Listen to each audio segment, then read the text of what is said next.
Yo, what's going on, you guys? It's your boy Bill Mahari here, representing Mahari Nation Sports Podcast. Much love to the entire LDBC.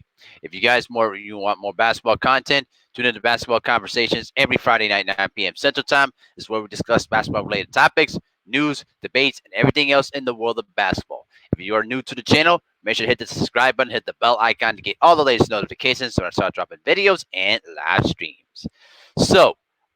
This is more of a reply video that I saw from Too Raw for TV yesterday.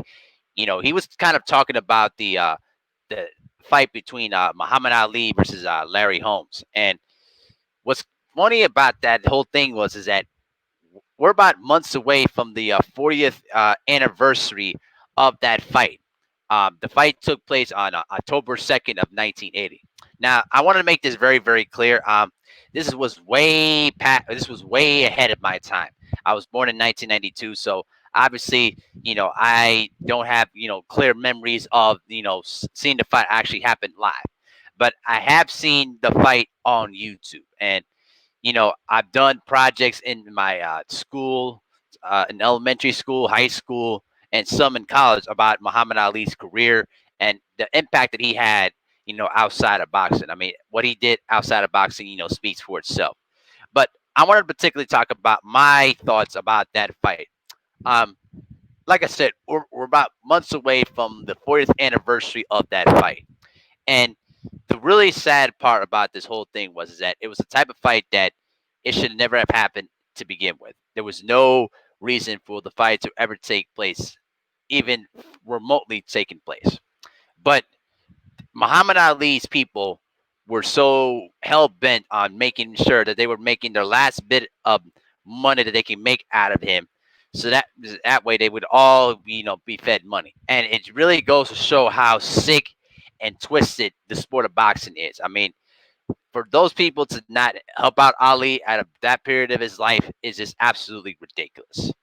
Um, when I was watching the fight, obviously on YouTube, um, Ali looked like he was like a dead person in the ring.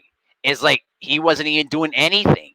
And I could even hear Larry Holmes during one of the rounds. I'm not sure which one it was, but I could hear Larry Holmes pretty much telling the referee, "Stop this! Stop this! I'm gonna hurt him." And then he basically hit him with a 1-2, pow pow, and he was basically tagging Ali with basically simple 1-2 punches. And Ali looked slow. He looked lethargic. He wasn't even doing anything.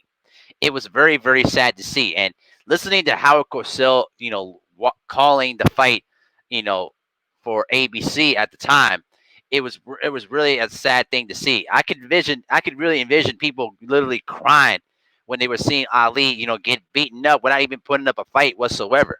It was very, very, disgraceful.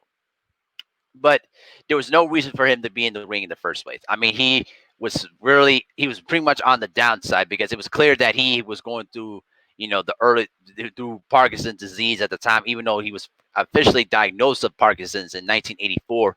But he was going through Parkinson's disease. He had no business to being in the ring in the first place. But like I said before, the people around him were making sure that they were getting fed the last bit of money that they could make out of him, and they did absolutely nothing to protect him from getting in the ring that night. And the thing that it really surprised me was that I remembered a HBO documentary. It was revolving around the Thrill of Manila documentary, and they were interviewing Ferdie Pacheco, and they pretty much asked him like, what was Ali's career, after Manila, and he basically said it was the end of his career. He should never have fought again, never have fought again. And he pretty much said that, listen, but the Muslims wanted him to keep going. And Angelo Dundee, his trainer, wanted him to keep going. And the whole world wanted him to keep going except me. And there was also other interviews where he pretty much told people like, when you looked at Ali's, speech pattern, even going back to 1971, and I loved how Two Off TV described this. He pretty much said that if you look back, at his speech pattern from 1971 to 72, it was pretty much his speech pattern was slowly beginning to deteriorate. And when I first heard about that, I was like, that's a very strong statement. That's very bold to say that. But when I was looking through, his speech patterns, from the 70s onward. And it really, I could pretty much say that Ferdie Pacheco was making a great point, because when you heard of Ali's speech pattern when he during the 60s, when he was obviously a young man, he was talking at a quick, speech pattern. He was talking quick. His words were coming out of left and right. It was just a quick snap of the finger. He was basically talking a lot. But when he was fighting after he spent 3 years in prison after refusing to serve in the Vietnam War, his speech pattern started to deteriorate. I mean, he was still speaking clearly, but the speech pattern and the way that he was talking was slowly, deteriorating. And I pretty much will say that Ferdie Pacheco, God rest his soul, was made a great point and had an excellent observation. And clearly, he knew what was going on before anyone else did. You know what I'm saying? So, and also to consider the fact Ali was pretty much in wars at that time. He was already through major wars. I mean, when he came back from, the long 3 year hiatus from boxing, when he was sent to jail around 1967, all right, he went through huge wars. He went through, Chuck Wenner was pretty much an easy go around, you know, but it wasn't easy. But he went through George Foreman, who was the hardest heavyweight puncher of all time. Ernie Shavers, Ken Norton. You know what I'm saying? He also went through, you know, who else? Joe Bugner from the UK. He also went through Floyd Patterson. He went through uh, Sonny Liston in his younger days. I mean, the guy was literally had wars, literally wars. And obviously, you also have to consider the fact that you had the three historical fights with Joe Frazier, which also culminated to the Thriller Manila fight. Okay, and I'm gonna say this loud and clear. To me, in my opinion, I believe that Ali should have retired after Manila. You know what I'm saying? That Thriller Manila fight between Frazier and Ali, that fight took a lot more out of both men, and they were never ever the same coming out of Manila. Both of those guys spent every single ounce of energy in that humid stadium out in the Philippines, and they took themselves nearly to death. And the one thing that really was, surprising to me was is that how Ali over time during the 70s easily was getting himself hit with 1-2s. I mean, the quickness and the agileness that he displayed as a young fighter was no longer existent anymore, and he had to rely more on his boxing IQ, his agileness, and his ring IQ to basically win a lot of his big fights. So, remembering the Thrill of Manila fight, I just wanted to clarify this very clearly. Both of them guys were never the same. If Eddie Fudge didn't stop the fight after the 14th round, I guarantee you that we would have seen somebody die in the ring, either Ali or maybe even Frazier. All right, and don't forget, Ali pretty much told his trainer Angelo Dundee to cut the gloves off because he was pretty much dead exhausted. He had literally nothing left in the tank. And when the fight was over, and when Ali's corner found out that Eddie Fudge threw in the towel and then gave him the victory, he pretty much fainted in the ring. He could barely even stand up. I mean, it was just he had zero left to give. You know what I mean? And I really believe that he should have retired after Manila. But back to the fight against Larry Holmes. This fight should have never ever happened. Okay, and before the fight happened, okay, um, Ali was forced to be checked out at the Mayo Clinic in Minneapolis. Okay, and he checked out in the clinic, and he was basically they found out that Ali had several holes on the front side of his brain. All right, in the what was it the mental lobe area of his brain. They found several holes, obviously because of the punches that he'd taken throughout his boxing career, and he even showed difficulty trying to touch his finger to his nose, and he had difficulty coordinating the muscles, in his voice box to pretty much speak, and wasn't able to hop on one foot without any and couldn't even hop on one foot correctly, and had difficulty at it too.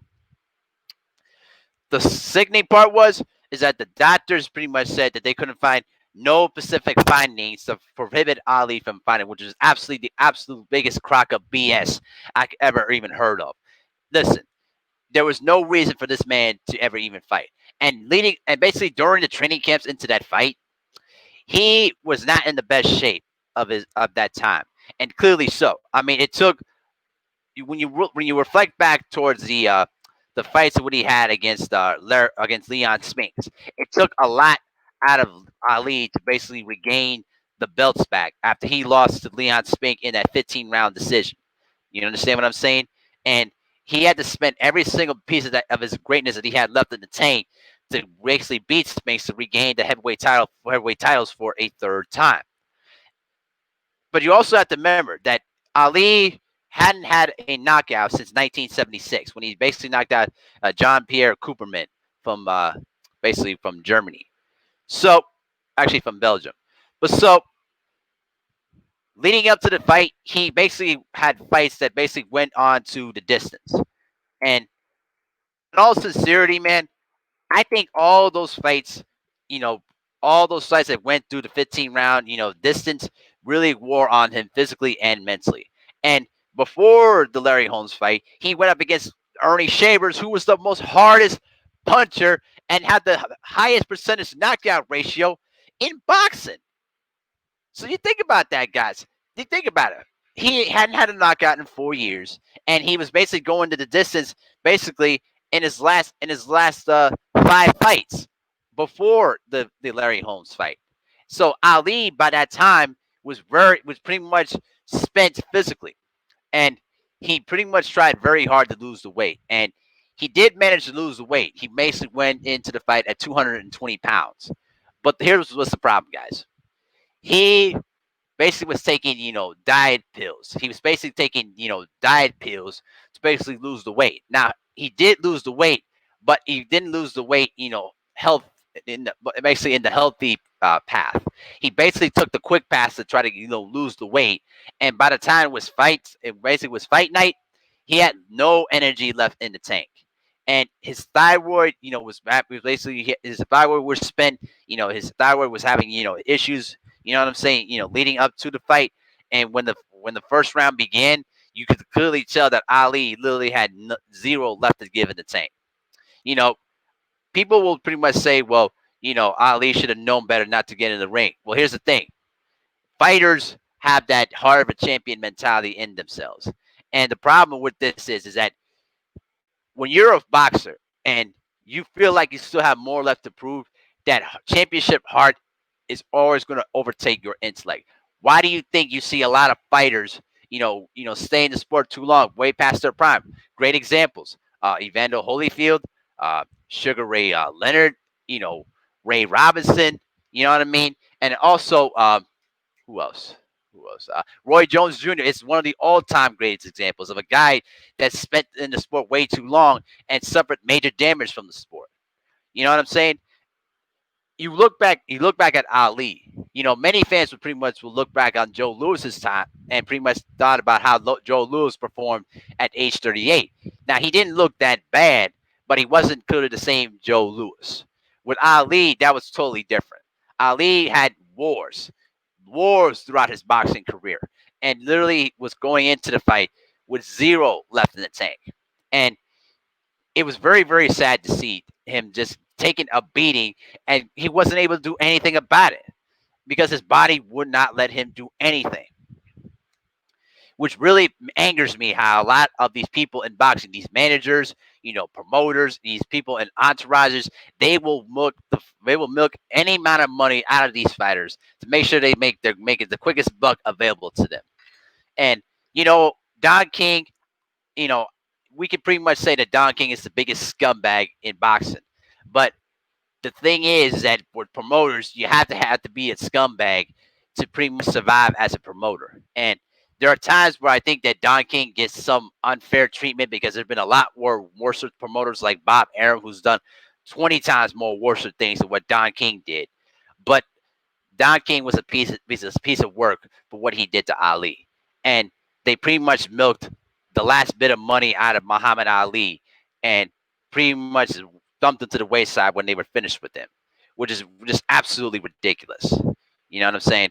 And the end of the day, man, at the end of the day, Ali should have never been fighting. He was clearly on Parkinson's disease, and he even fought one more time against Trevor Burbick, a few years later. And he didn't look bad, but he was clearly not the same Ali anymore. He should have never been fighting the last two times in 1980 and in 1981. And, Ferdie Pacheco is one of the reasons why Ferdie Pacheco, you know, distances himself from the sport entirely and basically continued on his career as a, boxing broadcaster for Showtime for all these years because he could not stand to see what boxing was doing to Ali and what the people around him were basically doing to him. They were basically taking advantage of him. And I remember him saying, and quote, that, in a documentary on ESPN 30 for 30 about the fight, he pretty much said, and quote, all the people involved in this fight should have been arrested. This fight was an abomination, a crime.